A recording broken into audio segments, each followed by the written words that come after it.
Hello everyone. In today's video, I'm going to talk about the taxes on your stock buying and selling. Nobody wants to pay any tax on their any money that they earn from the taxes. So let's see and walk through. Make sure you watch every single tricks that I tell and follow them to reduce the amount of the tax you pay at the end of the year. So the first thing that you need to understand is that you pay tax on the stock selling only when you sell a stock. If you just keep that stock, it keeps growing. You do not sell a plot, and that is one simple trick that Warren Buffett and Berkshire Hathaway has been using over year and year after year, and they don't pay any single tax. Warren Buffett, for example, he may have net worth of $100 billion or whatever, but he pays a tax literally in like couple of $1 million. And how can he do that? The reason is he does not sell a stock. So, and even if he does, you can balance the gain on stock A from the loss on stock B, and that's how your net capital gain tax becomes balanced. So let's go and look at the two types of the taxes that you potentially owe. One is a long-term capital gain tax, and the other is short-term capital gain tax. So a long-term capital gain tax, when you keep the stock for 1 year or longer and then you sell, and the difference in the purchase price and the sale price triggers a long-term capital gain tax, which has a favorable rate of 0%, 15%, or 20, and in most of the cases it's going to be 15%. If your income, if your modified adjustable gross income is less than 80,000, then you don't pay any tax on the long term capital gain. If your income is less than, and that's about the married filing jointly, I'm trying to capture the biggest class. For the others, for single or those married but filing separately, they will have different income levels where these rates will trigger. Hopefully most of you fall in this category, married filing jointly at 496,000 income, less than 496,000 income, and you will be taxed at 15% rate. And then we have short term capital gain tax, where you buy a share, do a day trading, or could be selling it after a couple of months or so, and then you will trigger a short term capital gain tax, which will be taxed at the same rate as your personal income tax rate, which is like could be 35%, 30%, 25%, or whatever rate that applies it. Since that gain will be on the top of your personal income, you could think of the highest tax bracket you fall into. So that is would usually be much higher than 15%. Now, to give you an example, let's say you purchase a Neo stock at $5, or any stock for $5, 1,000 of these, and then that you paid $5,000, and then the stock rises to $15, then your and you sold all of that to $15,000. So your next income is going to be $10,000. Now, depending upon if it's a short term sale or a long term sale, if it's a long term long term, you kept this share for like long term, then your tax rate, you will be paying a $1,500 on it. And if it's a short term game, you will be paying something like whatever, let's say if it's a 25%, you will be paying $2,500. So the first tip for these things is, the first tip for this is, don't sell a stock at all if you can avoid it. The second tip is to keep it for more than 1 year. The third tip is, let's say you have A, B, C, D, four stocks, and then you made a profit in stock A, then you made a plus profit of, let's say, $5,000 here, and then stock B you made a loss of, let's say, $4,000, then your net gain would be only $1,000, and you will be paying tax only on $1,000.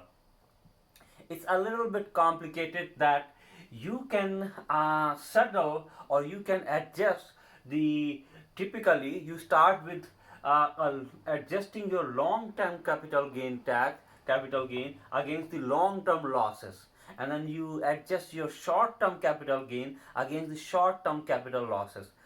So this is how it starts. So you start with your short-term capital gain losses, balance it against the short-term capital gains, and whatever remaining in the short-term losses, they are then again adjusted into a long-term capital gain. Let's understand it with this example. Let's say you have a short-term capital gain losses of $4,000. This is short term capital gain tax, and then you have this is a negative 4,000, so you have losses in the short term capital short term share transaction, and then you have a short term capital gain profit of, let's say, $3,000. Now you also have a long term capital gain tax, and that's which was positive. You had a gain of $2,000. So what you do is, first you take this 3,000 of this short term capital gain profit, and then balance it against this 3,000 short term capital gain, and then the remaining 1,000 you can balance it again $2,000 long term capital gain. So you pay tax only on $1,000 of long term capital gain, and at the rate of the long term capital gain tax rate. So this is about the balancing of this thing. And Warren Buffett, if you see him sometimes selling his stock, sometimes, for example, the airline stock that he sold, just think about, he is going to balance those sales with the tax thing in his mind. He probably also sold some of the stocks that made gain, and he adjusted it. So you can also do this trick, that anytime you are selling a stock, think about any other stock that you could sell, and then make them balance. And there is a wash sale trading rule that applies, that you should need to be aware of, but I will come to that shortly. Uh, Now we want to talk about the tricks of avoid paying taxes, and for that, the next best thing I have for you is the Roth IRA. Even though it's in number 3, I will keep it the number 3, or probably it's number 1 way to avoid paying taxes. So what Roth IRA does is, when you open your stock account, you should open a Roth IRA if you have not done so, and then every year you put like $6,000 in that account, and then whatsoever gain into that account will be tax free. However, whenever you take it out, you don't pay a single dime of tax into that. So that is very, very important. Open, if you have not done so, open a Roth IRA account. And one more trick, and that I realized later, is you can have a Roth IRA for yourself, and you can have another account of Roth IRA for your spouse. So you can have like 6,000 for yourself and 6,000 for your spouse. And let's say in a year, out of $6,000, that becomes $9,000. You will, the only drawback is you cannot withdraw that money until you retire, until you reach your retirement age. So that is one downside of it, but at the same time you can withdraw the principal that you invested of $6,000 anytime you want. So Roth IRA, maximize it every single year, $6,000, provided your income does not reach a limit and for that you have a backdoor IRA policy. While hopefully that does not apply to you, but it does if your income is above $196,000, for example, in 2020, you could use a backdoor IRA, and I will create another video on the backdoor IRA. Uh, for now, Roth IRA is the single most important thing that you want to use it. And another thing is, if you have, let's say, if you want to invest more than $6,000 in your stock account in a year, then you can trade on a Roth IRA. You could also trade in your normal account. Now you need to place your the, the, the transaction that has a expectation of a higher growth return, that you are going to use your Roth IRA. For example, if you are not sure if you have seen my video on buying at dips technique, where you buy a stock A at some like 100 stocks of this, and then it goes down, you buy 200 of these. When the stock starts rising, there is a chance that this $200 will make more profit than $100.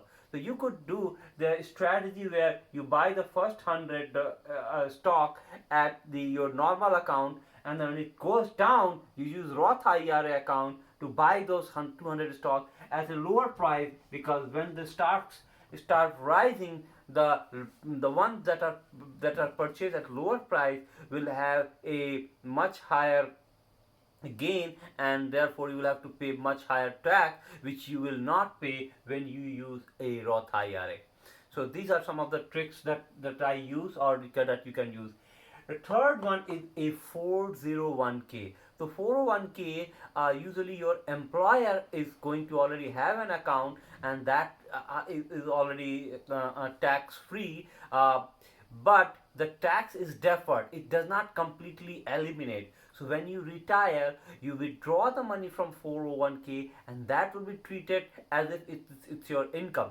So uh, that this is useful if your 401k does not have a huge amount of money into it. But if once you start putting in like over 300k or 400k money into it, then at the time of withdrawal in your retirement, you will have to withdraw at a faster rate, and that could trigger tax. At that time, you are only deferring, you are only buying time, but eventually, but if it's like a less than certain amount, like 100k or 200k, probably you will not be paying at the time of retirement. So these are the things that you need to keep into mind in 401k. One thing that I use is, if you have changed your job from company A to company B, then all the amount in your company A, you could either roll over to let's say company B, and then that will let them handle your 401k account. But the way I do is,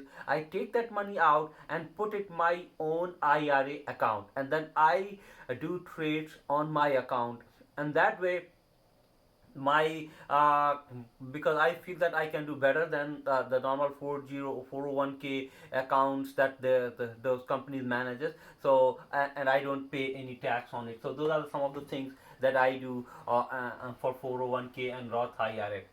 The third thing is, it's not every year, it's hard to make profit every single year in a stock market. There will be many years where you will be making losses, and those losses can easily mount to 3,000, 10,000, even 15, 20,000.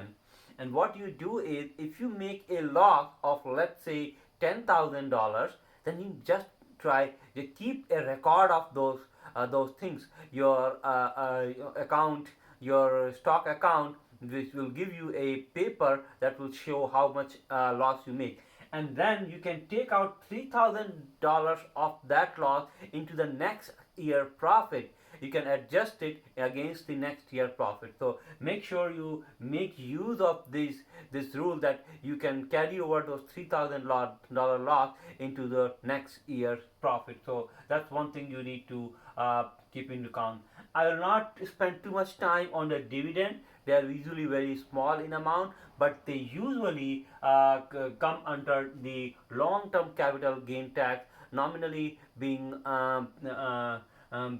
taxed at 15% rate. Typically, they come into that's the qualified. There are few non-qualified dividends that will come into short-term capital gain. I think, for example, real estate, REIT kind of things, they come into the non-qualified dividends, but they are usually small in amount, treated something like your interest in the banks, and and they should usually be small, unless you are like Warren Buffett. He has like a $10 million in a dividend because he has a very big portfolio, and then he does get a lot of dividends into that. The options trading is one other thing. They are treated, usually they are treated as the short term capital gain tax. So if you are doing an options trading, you have to keep that into mind. Unless these stock options, they are like ETFs, they actually S&P ETF, some of, they have like a complicated rule. Hopefully that is not applicable to you. And if you have this question, send me in the comments, and I will make a video on that. That brings me to the wash trading. What that means, what wash trading is, this is very important.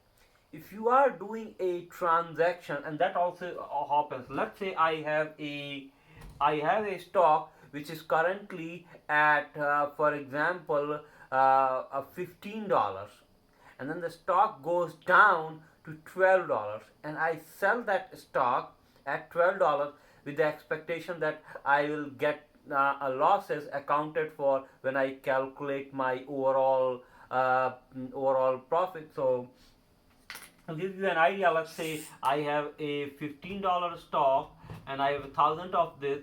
It's $15,000, and then the stock goes down to $12. It's like $12,000. I have a net loss of $3,000. So I purchase these things were close. What happened? The stock went down further to $11. Now I think that, hey, why don't I buy this back? Because now it's a very good point of entry, and I purchased this stock again for $11,000.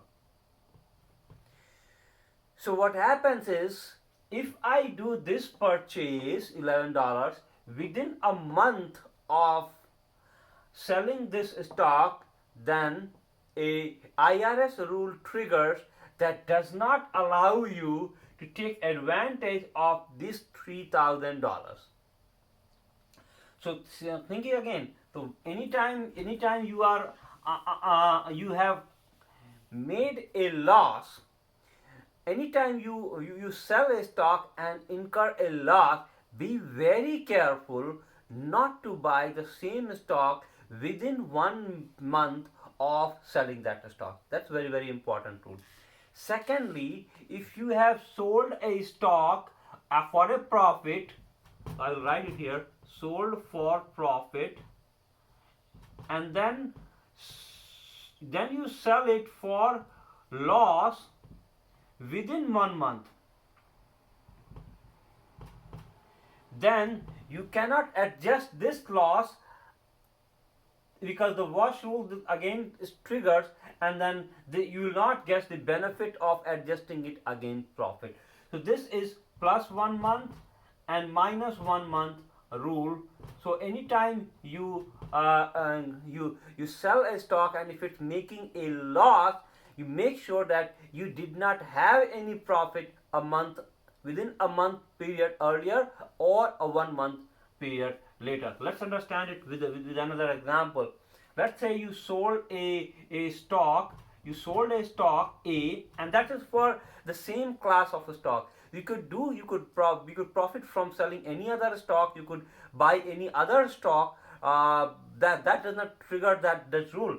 So let's say you sold a stock on 15th July for a plus $5,000 of profit.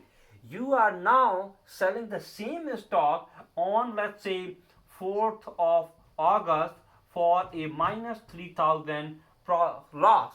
Now this you cannot take advantage of this $3,000 loss when you sell it on 4th August.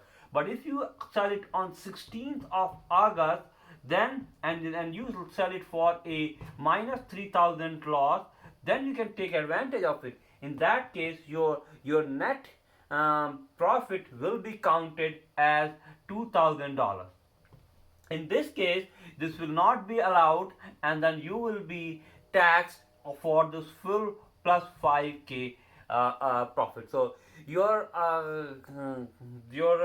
share account or your stock account, brokerage account, should automatically calculate and give you if there are any sales that are wash sales, and you could it will calculate and show which sales are under this category, and it will calculate the taxes accordingly. So I hope I have covered pretty much everything that you could benefit from by in paying a lower tax. If you have any other question, you can ask me in the comment section, and I will either reply or make another video for it.